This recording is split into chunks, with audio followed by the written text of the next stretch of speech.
Lata Mangeshkar's death sent shockwaves across the nation. The singer died at 92. Bindu, on Aaj Tak's special ode to the Nightingale of India, Shraddhanjali Tum Mujhe Bhula Na Paoge, record her special moments with the iconic singer.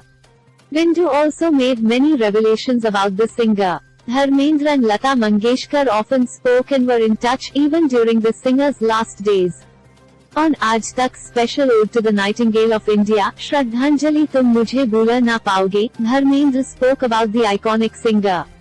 The actor shared a great relationship with the singer and he was completely shattered when Lata ji passed away. Dharmendra, speaking about the great singer, revealed that he got ready thrice but could not end up going to the funeral. He said that he did not have the courage to go. The actor said that each time he tried to go, he could not end up going. Words Mangeshkar calls her the greatest.